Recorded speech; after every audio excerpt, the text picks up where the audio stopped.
morning students. I hope you all are doing well. Today we are doing a chapter which name is The Earth Our Home. The Earth यानी कि धरती जहाँ हम रहते हैं. We see the sun, the moon and the stars in the sky. They along with everything in the sky are called heavenly bodies. There are also 8 planets in the sky. The sun and the 8 planets from the solar system. It is also called the family of the sun as the sun lies at its center. Our Earth is a part of the solar system. The Earth is the only planet that has ideal conditions to support life. We live on the Earth. Millions of other human beings, animals and plants also live on the Earth. The Earth is therefore our home. Okay. हम देखते हैं आकाश में सूरज, चांद, सितारे, इन सब को क्या कहते हैं बच्चों? Heavenly bodies. इनके अलावा आसमान में हमने देखे हैं 8 प्लैनेट्स होते हैं और सन और इसके 8 प्लैनेट्स, इनको क्या कहते हैं? Solar system. सोलर सिस्टम या फिर फैमिली ऑफ द सन, क्योंकि सन जो है उस फैमिली का हेड होता है. ओके. और 8 प्लैनेट्स जो हैं वो सन के चारों तरफ घूमते रहते हैं. Our Earth is a part of the solar system. और जो हमारी धरती है, अर्थ है, वो भी एक प्लैनेट है जो कि सोलर सिस्टम का एक पार्ट है. The Earth is the only planet जहाँ पर हम जी सकते हैं, सर्वाइव कर सकते हैं, क्योंकि यहाँ पर ऑक्सीजन है, एयर है, वाटर है. ओके. इसीलिए अर्थ पर बहुत सारे ह्यूमन बींग्स रहते हैं, एनिमल्स रहते हैं और प्लांट्स रहते हैं, क्योंकि अर्थ पर ही ऐसी कंडीशंस हैं जहाँ पर जीवन जो है वो संभावित है, जहाँ पर लाइफ जो है वो हो सकती है. Therefore, the earth is the our home. इसीलिए हम धरती को क्या कहते हैं? Our home. Now, here is an interesting fact. Pluto was the 9th planet in the solar system till 2006. Now it is considered a dwarf or small planet. All dwarf planets lying beyond Neptune are called Plutoids. Pluto जो है वो भी 9th planet था हमारा, यानी 8 planet अब हमारे solar system में है. 9th कौन सा था? प्लूटो. लेकिन 2006 में प्लूटो को एक्सपेल कर दिया गया, सोलर सिस्टम से निकाल दिया गया. क्यों? ये कंसीडर करके प्लूटो जो है उसका साइज बहुत छोटा है, वो एक ड्वार्फ मतलब बोना प्लेनेट है, बहुत छोटा प्लेनेट है. उसको हम प्लेनेट से यानी सोलर सिस्टम के जो 8 प्लेनेट हैं वो बहुत बड़े प्लेनेट हैं, तो उनमें काउंट नहीं कर सकते, इसीलिए प्लूटो को एक्सपेल कर दिया गया. Now surface of the earth. The land and the water are 2 parts of the surface of the earth. There is more water on the surface of the earth than land. A pond, a park or a house occupy a very small part of land. Our villages, towns and cities are built on a large part of land. Surface of the earth. जैसा कि हमने globe के picture देखी है, जब आकाश से हम अर्थ को देखते हैं तो ज़्यादातर हमारी अर्थ पर क्या है? पानी है. सरफेस से ज़्यादा क्या है? पानी है. जो हम अपने आसपास देखते हैं, एक तालाब या एक पार्क या जो हमारा घर बना हुआ है, वो बहुत छोटी छोटी ऑक्यूपेंसी है लैंड की. इसके अलावा अगर हम मेजोरिटी में देखें तो हमारी अर्थ का जो सरफेस है वो 71% वाटर से घिरा हुआ है और 29% जो है वो लैंड से घिरा हुआ है. Now horizon. The vast space over our heads in the sky when we stand on a high place and look in front. It seems that the sky and the land are meeting at a distance. The place where they seems to meet is called the horizon. If we move towards the horizon, it moves further away. In fact, the sky and the land never meet. So the land is much bigger than the part of land that our eyes are able to see. Horizon का मतलब क्या है बच्चे?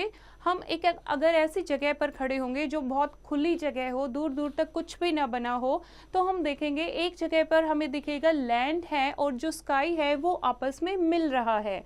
उस point को क्या कहते हैं? हॉरिजन. जहाँ पर लैंड और स्काई हमें मिलते हुए दिखाई देते हैं, लेकिन क्या सच में मिलते हैं? नो, वो हमें दिखाई देता है. जैसे ही हम हॉरिजन के पास मूव करेंगे वैसे वैसे जो हॉरिजन है वो पॉइंट दूर होता जाएगा, आपस में जो डिस्टेंस है लैंड का और स्काई का वो फिर से सेपरेट होता जाएगा। इसका मतलब है लैंड बहुत वास्ट है, जितनी हम अपनी आंखों से देख सकते हैं उससे कहीं ज्यादा बड़ी है। If we stand at the sea shore it seems that the water and the sky are meeting at a far off distance, but in reality they too never meet anywhere. The water body is also much bigger than what we can see. अगर हम देखेंगे सी शोर के पास खड़े होके, किसी बीच पर खड़े होके, समुंदर के किनारे खड़े होके हम देखेंगे तो दूर तक जहां हमारी आंखें देख सकती हैं वहां हम देखेंगे जो वाटर है और स्काई है वो आपस में मिक्स हो रहा है, मीट हो रहा है। लेकिन क्या ये सच में कहीं मिलता है? नो, ये नहीं मिलता है, लेकिन ये हमें सिर्फ दिखाई देता है। जैसे ही हम आगे जाएंगे वो फिर से सेपरेट हो जाएगा। तो इससे पता लगता है जो वाटर बॉडी है अर्थ पे वो भी बहुत ज़्यादा डिस्टेंस में, बहुत ज़्यादा जगह पर फैली हुई है। Now here is an interesting fact. The place where the land and the sea meet is called the coast. ऐसी जगह जहां पर लैंड और सी मिलता है आपस में उसको क्या कहते हैं? कोस्ट, यानी कि तट, किनारा। Okay, now next topic is atmosphere. We and all other living beings, plants and animals need air to live. The earth surrounded by a layer of air. The air surrounding the earth is called atmosphere. Atmosphere is a part of the earth. It acts as a blanket for the earth and protects us from the direct rays of the sun. It is made up of different types of gases which are important for the survival of all living things. Atmosphere क्या होता है? Atmosphere होता है जो हमारे चारों तरफ जो एयर है, जो एयर हमें चारों तरफ से घेरे हुई है उसको क्या कहते हैं? Atmosphere. The air that surround us, that surround the earth is called atmosphere. चारों तरफ हमारे एटमॉस्फेयर है और ये एक ब्लैंकेट का काम करता है जो कि सन की हानिकारक रेज जो हैं, हानिकारक किरणें हैं, डायरेक्ट रेज हैं, उनसे हमें बचाता है। और अलग अलग टाइप की गैसेस की लेयर से हमारा एटमॉस्फेयर बना होता है। Land, water and air are essential for life. हमारी लाइफ के लिए लैंड, एयर और वाटर तीनों बहुत ज़रूरी होते हैं। और इस पिक्चर में आप देखोगे लाइफ ऑन द अर्थ, यानी अर्थ है तभी हमारी लाइफ पॉसिबल है। Now next topic is shape of the earth. The earth is shaped like an orange. Long ago, people believed it to be flat. They believed that by traveling in one direction, they would reach the end of the earth and they would fall off its edges. So, they did not venture to travel too far. पहले के लोग क्या मानते थे कि जो अर्थ है वो फ्लैट है, जब हम बहुत दूर तक चलते जाएंगे तो हम किनारे से गिर जाएंगे। लेकिन अर्थ की जो शेप है वो कैसी है? एक ऑरेंज जैसी शेप है। जैसे एक एरिस्टोटल एंड पाइथागोरस दोनों ने एक थ्योरी दी जिसमें ल्यूनर इक्लिप्स के टाइम पर, यानी चंद्र ग्रहण के टाइम पर जो मून की परछाई अर्थ पर पड़ती है उससे उन्होंने कहा कि अर्थ जो है वो क्या है? एक स्फीयर है। About 2000 year later sir Isaac Newton suggested that the earth was not a perfect sphere. उन्होंने प्रूव किया कि जो अर्थ है वो स्फीयर नहीं है, कहीं ना कहीं पोल से थोड़ी बहुत क्या है? फ्लैट है। In 1519, some brave sailors went on a long journey from Spain. Their leader was Ferdinand Magellan, a Portuguese sailor, और वो एक यात्रा पर चले जिनका लीडर कौन था? फर्दिनेंड मैगलन उनके लीडर थे।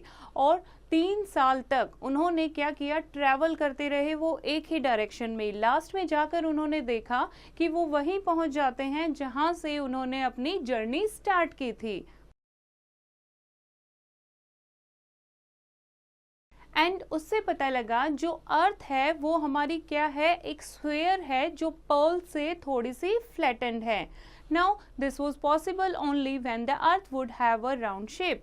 इन 1961 Yuri Gagarin of USSR went around the earth in a spacecraft called Vostok. From his ship he saw the earth shape as round. उसके बाद बहुत सारे ट्रैवलर्स, सेलर्स ने, साइंटिस्ट ने बहुत सारी डिस्कवरीज की, जिससे पता लगा अर्थ की जो शेप है वो राउंड है। उसके बाद Neil Armstrong and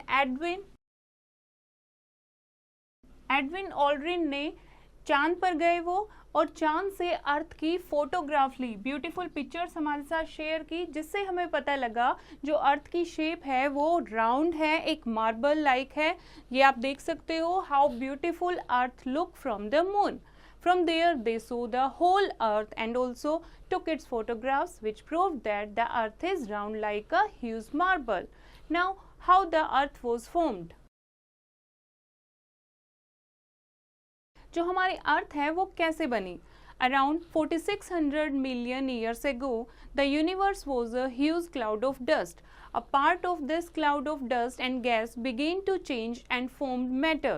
The sun, the planets, stars and moon were all formed from this matter. एक matter था क्लाउड और डस्ट का। उसके बाद धीरे धीरे ये क्लाउड और डस्ट में गैस ऐड होती गई और धीरे धीरे ये एक मैटर बनता गया, एक सॉलिड मैटर बनता गया। जो सन है हमारा, प्लैनेट्स हैं हमारे, स्टार्स हैं, मून है, ये सब कुछ इस मैटर से ही बना है। At first the earth was a molten ball and very hot, then it began to cool, light materials came up to the top of this molten ball. As they cooled, they become hard. This way, the top layer of the earth was formed. We call it the crust. इस तरीके से जो molten lava था वो धीरे धीरे solid होता गया, जो हल्के मटेरियल थे वो ऊपर सेटअप होते गए और जो solid है वो क्या हो गया, cool हो गया, जिससे हमारे अर्थ का कौन सा पार्ट बना, crust. क्रस्ट यानी जो अर्थ की अपर सरफेस है, जहां पर हम खड़े होते हैं, जहां पर हम चलते हैं। It is the surface of the earth we live on. We have our houses and playgrounds on it. The farmers grow crops on land. It also has many natural forest. Wild creatures live in these forest. Imagine travelling down to the centre of the earth. जो भी हम देख सकते हैं अपनी आंखों से, जैसे प्लांट कहाँ ग्रो करते हैं और घर हमारे कहाँ बने हुए हैं, जंगल, एनिमल बीइंग, ये कहाँ रहते हैं, ये सारे अर्थ की ऊपर वाली लेयर पर सेटअप हैं, जिसको क्या कहते हैं बच्चों, क्रस्ट कहते हैं। थोड़ा सा इनसाइड द अर्थ जाते हैं, अंदर की तरफ जाते हैं। Under the mountain ranges the outer layer of earth may be up to 80 kilometre thick. Under the sea beds it is only 8 kilometre thick. अगर हम अर्थ के इनसाइड जाएंगे, माउंटेन बहुत बड़ी होती हैं, तो अंदर की जो लेयर है वो 80 किलोमीटर अराउंड अंदर मिलेगी, और जो समुंदर है यानी सी बेड्स हैं उसमें सिर्फ इसकी थिकनेस कितनी होती है, 8 किलोमीटर। ये आप देखो, this is inside the earth. तो ऊपर वाली लेयर को क्या कहते हैं, क्रस्ट, ओके। एंड बीच की जो लेयर होती है उसको क्या कहते हैं, मैंटल। एंड जो बिल्कुल अंदर होता है उसको क्या कहते हैं, core. This is inner core और this is outer core, okay. तो हमारी अर्थ कैसी दिखती है अंदर से, ऐसे दिखाई देती है। Going deeper, we come to the layer called mantle. It is about 2900 kilometre thick. Under the mantle क्या आएगा, कोर आएगा। और कोर जो है वो किसकी बनी होती है, आयरन एंड निकल इन मटेरियल, इन मेटल्स की बनी होती है। That may be the reason why the earth acts like a huge magnet. और ये कारण हो सकता है इसीलिए जो हमारी अर्थ है वो एक ह्यूज मैग्नेट का काम करती है, क्योंकि उसकी इनर कोर किसकी बनी होती है, आयरन एंड निकल की। Now here is a classroom activity. ये आपको करना है, answer in one word. What is our home? हमारा घर जो है वो कहाँ सिचुएटेड है। And where do we build our houses, roads etcetera. कहाँ बनाते हैं हम अपने घर, रोड एटसेट्रा। तो ये आंसर इन वन वर्ड आप खुद से करेंगे, ओके। आई होप बच्चों ये चैप्टर आपको समझ आया होगा। एक बार फिर से इसको रीड करेंगे और एक्सरसाइज की प्रैक्टिस खुद करेंगे।